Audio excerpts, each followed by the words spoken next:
Hi, Nellore இறால் வறுவல் எப்படி பண்ணுறேன்னு பார்க்கலாம். அதுக்கு ப்ரானை ஃபஸ்ட் இந்த மாதிரி எல்லாம் க்ளீன் பண்ணி எடுத்து வச்சுக்கோங்க.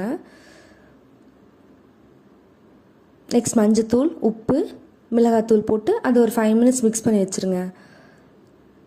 நெக்ஸ்ட் இஞ்சி, பூண்டு, பெரிய வெங்காயம், 2 பச்சை மிளகா இதை போட்டு நல்லா அரைச்சி தனியாக வச்சுருங்க. நெக்ஸ்ட் கடாயில் எண்ணெய் ஊற்றி நம்ம மிக்ஸ் பண்ணி வச்சுருந்தோம்ல இறாலை அதை போட்டு ஃப்ரை பண்ணி எடுத்து வச்சுக்கோங்க. ரொம்ப டீப் ஃப்ரை பண்ண வேண்டாம், ஒரு 5 minutes அந்த மாதிரி ஃப்ரை பண்ணி தனியாக எடுத்து வச்சுக்கோங்க. நெக்ஸ்ட் அதே ஆயிலில் வெங்காயம், கருவேப்பிலை, நம்ம அரைச்சி வச்சுருந்தோம்ல அந்த பேஸ்ட்டையும் உள்ள போட்டு பச்சை வாசனை போகிற வரைக்கும் நல்லா மிக்ஸ் பண்ணி விட்டுருங்க. நெக்ஸ்ட் மிளகாத்தூள், மல்லித்தூள், கரம் மசாலா, சிக்கன் மசாலா லைட்டாக இருந்தால் கொஞ்சம் போட்டுக்கோங்க. நெக்ஸ்ட் ப்ரானை போட்டு ஒரு 5 minutes கழிச்சு இறக்குனிங்கன்னா நம்ம நெல்லூர் இறால் வறுவல் ரெடி. தேங்க்யூ.